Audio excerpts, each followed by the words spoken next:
today is the 30 minutes I have you for. There's two main stories I want to tell. I am an entrepreneur, and my daily life, my specialty is in information security technology. And what I want to show you and talk about is sort of both those tracks and how they intermingle. And in security technology, it's extremely relevant. The ways we're going to protect ourselves next year haven't been invented yet. Everyone in this room has an equal opportunity, if they're interested in this realm, to get involved, to find that idea, to market it, to build it, to grow it, to sell it, and become self-employed, to work with a leading company across the world, and really change how things are occurring internationally. That being said, I'll give you a picture of what my day looks like. So, heck, yesterday, woke up first thing in the morning, had to deal with a forensics engagement for a client in the United States where they had a $45 million fraud, and we had to understand what was the context of this issue. Was it technology that created the issue? We had to do a search and seizure on a number of pieces of equipment, bring that back to our lab in a secure way, and then determine what kind of law enforcement engagement, et cetera, between the team was needed, and moved on. Actually, I came here, spoke to another set of folks yesterday morning, and then hopped back into a consulting engagement talking about incident handling. It was for essentially a banking environment where they were worried about how their systems could be breached and how they're going to respond to an attacker. And for them, they were specifically worried about organized crime internationally impacting the organization, so we had to figure out how to facilitate that. Had a little dinner, talked to some folks in Japan looking to develop a managed security solution for their telco out there, and really for in their country, how can they provide large-scale monitoring of solutions, specifically if there's attackers on their telco environment. How do they identify it? How do they filter it? And how do they treat the subject between criminals actually attacking people, stealing money and defrauding folks, versus people downloading torrents, who in their country is now quote-unquote illegal. They don't want to necessarily, it's not a criminal charge as the same issue here in Canada. It's a civil issue. It's a lot of gray area. How do they treat their clients like clients and not criminals? Yet how do they comply with the laws of that country and the countries they do business with? So a lot of different, diverse, neat stuff if you like security technology. But where did the company start? My introduction, the description of what Securus is as an entity today these were quite fluffy. And we didn't start out that way. Securus, when I founded the company, the average age was 17. I made my first $1 million before I turned 18. And we did it simply because we didn't know we couldn't. Our first office was $1 a square foot, which we ended up getting for even cheaper, on the corner of Archibald and Furmore in the basement. The landlord doesn't like when I say it was rat infested, but it was totally rat infested. But we had this idea that security, information security, was going to be a huge deal. From about 8, 9 years old, I loved technology, got involved with hacking early on. Thank God it was pre-1997. The Young Offenders Act didn't have a definition called electronic trespass. So as long as you didn't do any damage, there was a very large gray area that allowed kids to be kids. You could make stupid mistakes and it wouldn't impact you long term. Unfortunately, that's changed. What we used to do as kids at 10, 11 years old, now it's technically terrorist activity. But it allowed us to be in a situation where we said, we want to do something unique in the world, and information security was it. And the little group of guys we ended up developing a large-scale monitoring technology. So we ended up getting a $300,000 grant from a defense research entity to figure out how to monitor tanks and planes and work from a NATO perspective with larger countries like the United States who had millions, if not hundreds of millions of dollars protecting their infrastructure. In Canada, we didn't have that luxury. We actually figured a solution in the basement there on how to do it. The cool part was some of the guys that we started with, Again, Brian Rochaud went on to into intelligence in Canada. Tyler there on the end is actually responsible for risk management at Manitoba Hydro. And one of the other gentlemen, Yvonne, he's now responsible for information security and security design at Firefox with their new cell phone they released in Europe. All here in Winnipeg, all quote-unquote kids. We didn't know what the heck, we didn't think we knew what we were doing. But the reality, I just want to paint you a picture there on entrepreneurism, is that any one of you right now can get involved. Find something you're passionate about and just start doing it. And that's quite literally what I did, is from that first stage of just doing it, getting involved with an industry, understanding a problem, trying to build a solution, building a community around myself. I was able to take that, that first $1 million of money generated. Before I was 30, I've generated over $100 million in revenue. This past year, I closed 2 transactions totaling over $32 million. So from an entrepreneurial perspective, if you want to find a business to get into, security technology is absolutely an area of interest. The growth, as we found those ideas out, we started to formalize. It was no longer acceptable to be in the basement as we moved on to larger and larger clients. And basically in the early 2000s, we moved downtown, found a quote bricks and mortar office that large business would respect, and our average age was about 22. We started doing a bunch of large scale services. So like one of the cool things we used to do was enterprise security architecture. And we do it today at a much larger scale, but it was all about, as an organization, be it a university, a government, or a business, we're worried about technology impacting us, but as an executive, I don't know what that means. I'm worried about running my business, be it a trucking company, a bank, a manufacturer of any sort here in Manitoba. As an executive, I have these computers, they're doing stuff for me, I'd rather not have to think about them. And our job was trying to explain to the businesses that 15, 20 years ago, the business was not reliant on information technology. It was simply an augmentation, right? I had people used to write notes to send out bills, then they used a typewriter to send out bills, now they use a computer to send out bills. Well, wait a minute. Now the bill, the transaction, and everything about it is electronic. Your business is fundamentally changed. You cannot survive without assuring your business transaction end-to-end is secure. The world changed and most people didn't know about it. So we had to figure out solutions to articulate the difference. And that's how we ended up to be where we are today. A neat little example of that was, who has a PayPal account here? Yeah, a couple? How about eBay accounts? Yeah, more? Ever heard of VeriSign? A VeriSign Trusted ID? Ever hear that? Have one? No? Okay. Late 1990s, early 2000s, VeriSign, a large company, said, we're going to figure out how to secure the internet. We need to have people trust each other online because there's all these hackers and people lying about who they are. So we're going to make a VeriSign Trusted ID. And you're going to pay me money, and I will make sure that the email address you're coming from is known. You're going to offer me your telephone number, perhaps, and your real name. And that plus $100, I will give you a certificate that when you email someone or do a transaction with someone, they can validate that certificate came from your email address, came from your address information. Sound useful? Yeah, we like the whole concept of having a protected identity, having validity, having an authentic source on the internet, but it didn't work. The reason people have PayPal accounts and not VeriSign ID accounts comes down to this concept of liability transfer. Why do we use eBay and over things like Kijiji or Craigslist or whatever? It's because if I buy the product, if I do a transaction online with someone, and the thing breaks, it doesn't exist.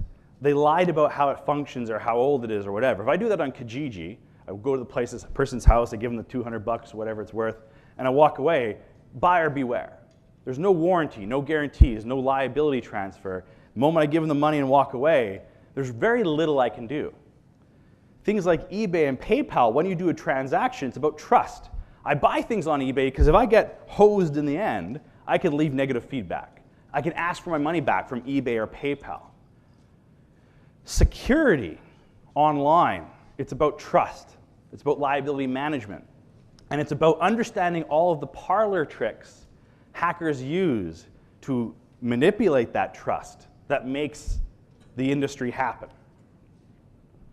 So I want to give you guys an example. Get to the screen here. Anyone have a Samsung Galaxy S3 on them today? No? Come on, it's like a good phone. Here, I'll load one up here. Okay. So, play. Credit card goes into wallet. Wallet goes into pants. Take a cell phone, a Samsung Galaxy S3 with software from the internet. Put it anywhere within about a foot of your pants, and you can read the credit card number. And I'll use the word, what's cool about this is not only can I read the credit card number, but I have enough information to do a single-time transaction. When we started doing this parlor trick, I was able to go into an Apple store and purchase a $5,000 computer, just tapping the phone. No one asked me if it was legitimate or not. No one called me from the credit card company to see if I really meant to purchase that. And no one at the store said, well, why are you paying with your phone versus your credit card? Anyone with that phone can do that trick. Scary? Yeah. Why do you think they built it? Like, Samsung put that in their technology. Apple, the new phone that's coming out, the BlackBerry already has it. Why is that technology there? What can you do? Why is that good? Any ideas? Okay. The young gentleman who built it, the software, the approach, I'll use the word invented this NFC concept. That's a bit of a generalization, but the problem they were trying to solve came down to the fact he was at college and wanted, needed some money for the weekend. Mom's a couple thousand kilometers away, and she wasn't going to Western Union it. The bank transfer is going to take too long.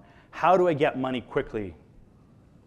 Well, quite literally using this technology, she could tap the money to her phone, wire it to him, and so on his phone he'd have authorization to do a transaction, buy his books for the weekend. Oh wait, no, buy the pizza, the other goodies he's going to have all weekend, right?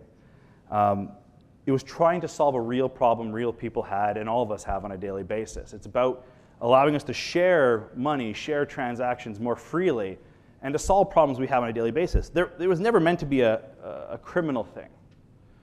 But of course, what are we seeing? Pickpockets going around and sort of swiping people's rear ends from an inch away and monetizing that. Buying cell phones, buying credit cards, buying laptops, and all that great stuff. So it's a trick, sorry.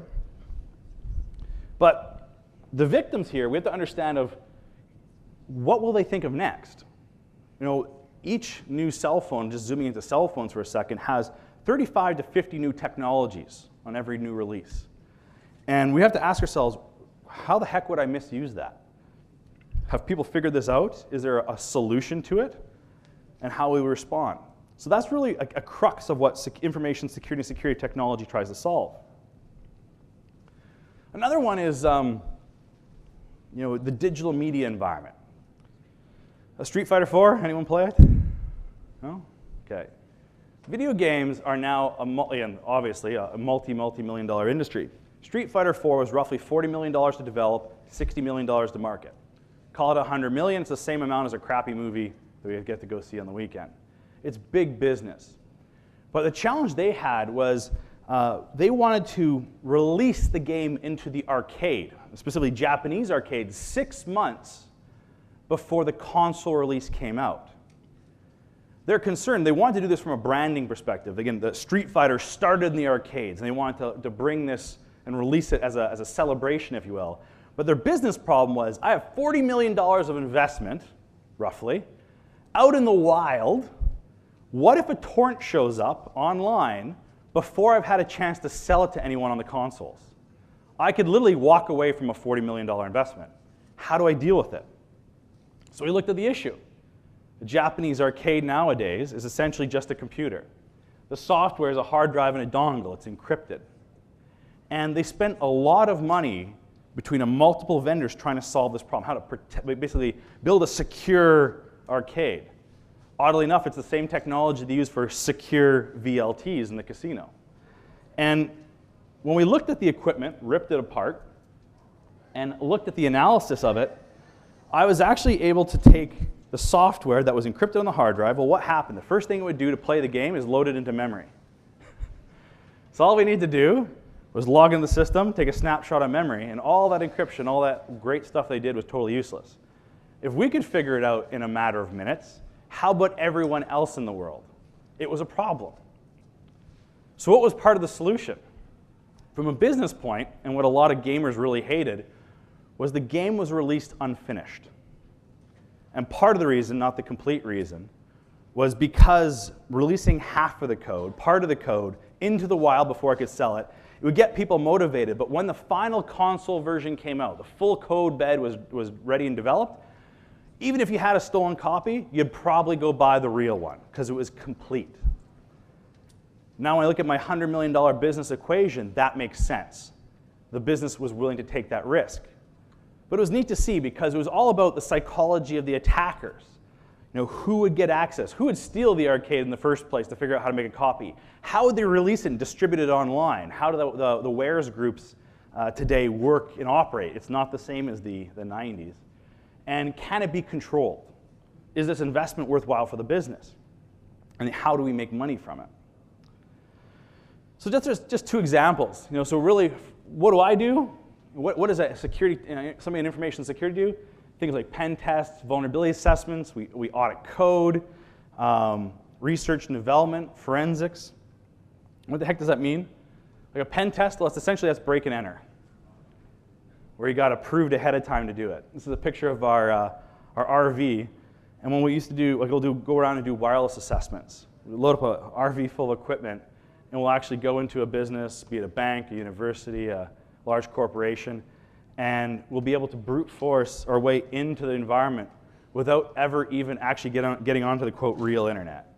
Just by hacking their wireless, be it cell phones, be it their wireless network in the more traditional 802.11 sense, or looking for leakages through RFID technologies they have, we find a way in. And that's what we get to do for fun. We get to figure out how to get in, and then the business part is how do you solve it? Now that we set that context, how do we, from an attack perspective, figure out where the issue is and what's the investment to protect yourself? Like the video game example. I mentioned search and seizure. Anything from what's happening a lot of times is the issue of privacy and how information is exposing you. That's a hot topic. It's a major growth industry for you from a career perspective. And what's really cool about it is understanding how technology is impacting our privacy. And forensics is one of the ways we do it. When a new cell phone comes out, we have to take a snapshot of it, understand what those features do, and ask ourselves what information is being captured about us that we didn't know about. Who uses Snapchat? Anyone? Ooh, a couple of people admitted it. Awesome. Right? When you take a picture, what happens? Well, one, I'm supposed to have this picture that captures on my phone, gets sent, and then gets hopefully securely sent. Goes to the other phone, gets deleted after a couple minutes, seconds, whatever I felt like. The problem with that little piece of technology is, one, when I take the picture, there's a bunch of embedded information that I'll pick on the iPhone that it provides in there, like my GPS coordinates, the identifiers around the phone, a bunch of stuff I may not have ever thought I was giving out. Then it actually gets sent across the internet pretty unsecurely, and when it gets dropped on the other person's phone, it doesn't get securely deleted. There's the issue of somebody just taking a picture of the picture on my phone, but if my phone ever gets lost or that individual's phone ever gets lost, the chances of somebody pulling off that image that I thought was deleted is extremely high. So again, if you look at privacy, if you're interested in that kind of subject and linking it to technology, it's a huge area that's growing. For me, what exactly do I do from that career path view? This world it's all about the school of hard knocks. Depending on how you think and how you work, Some folks are well suited today. If you're interested and involved now, get right into the field. Start working, getting work experience in any manner, volunteering in open source projects, or hop in a university. Get into research and find a cutting edge area, be it in computer science, computer engineering, but even psychology or business management. There's aspects of information security in those realms as well. So it's not a singular path you got to take. It's more about your interests and passion. For me, it's building blocks. The challenge, it's funny, I'm 33 today, and on one hand, I've been in this industry for 18 years. On the other hand, again, opposite though, my clients, most of them are in their 50s, and they run multi-billion-dollar enterprises. And they say, well, what the hell does this kid at 33 know about running my enterprise? Thankfully, they said the same thing when I was 16. It doesn't change. Every day I get one day older. I try solving the problem. But it didn't really matter. They always still hired me because I knew something, because I was passionate about what I did, and I was able to grow a company around that. And that goes for any form of entrepreneurship or anyone in this field. Education-wise, there's tons of certifications you can get into, technical certifications, privacy certifications, audit certifications, and they all have their different flavors. I currently hold about 42 certifications. And the reason is that as a consultant, I want to win business. So if I have a differentiator over the other person, that usually gets me the work. But you'll find a passion that links in there.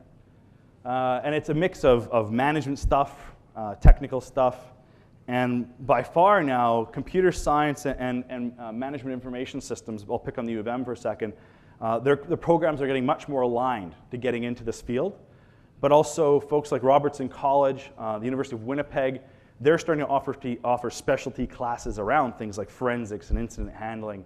And you can literally get in there very quickly, learn what you want, get into the workforce, go back to university, do it while you're in university to get into this field. So it's not one particular path, but it's about focusing on either your technical background, a management background, or research. And that links into a whole whack of roles. So be it network security analysts, the guys and gals who monitor the networks, look for attackers, and qualify what's going on. Media talks about the Chinese attacking North American businesses. It's nowhere near that simple. What the easiest way to describe it is that in China, their laws are different than in Canada. There are copyright laws, there are privacy laws, everything.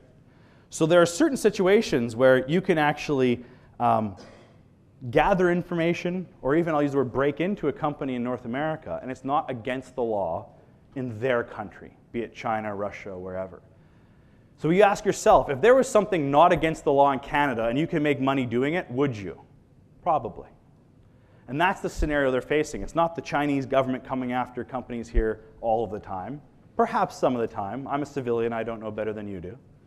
But what I do know is happening is that people need to make money and want to make money, and they found very creative ways of being within the law of their country, yet they're exploiting things over here. And oddly enough, Canadians do it to people all across the world as well. You know, we have Canadians that are doing things in Nigeria, in Australia, in Russia, that are actually against the law there, that aren't against the law here, and they're making good money at it. So it's all about perspective. And as in our world, it's not just about knowing the technology perspective, but understanding that governance, those views. So like from a political, you have a political desire in your minds, there's a really neat context there. And Ian Trump, one room over, and in the next segment, he's going to talk about some of that in great detail. Where do you get involved? Again, from a tech perspective, it's getting that understanding is going to get you where you want. And the one thing I also wanted to point is, how do you get involved today? And again, Ian is going to talk about things like the Cyber Defense Challenge. You guys ever heard of that? No? University program, perfect, person back there. It's a high school program that gets you ready for university. It's about understanding how to protect information systems. How do I harden things? How do I prevent attackers from breaking in? And it's a Canadian challenge, as well as you actually go to the States and compete against schools all across North America on how to protect yourself. It's an amazing experience. We also have Skull Space, which is a hacker space here in town.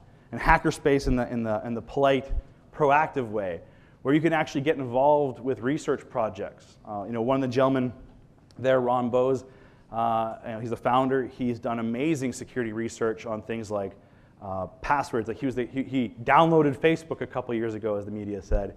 But there's amazing people to learn from and get mentored from free today in the community that are more than willing to help you out on this type of a path.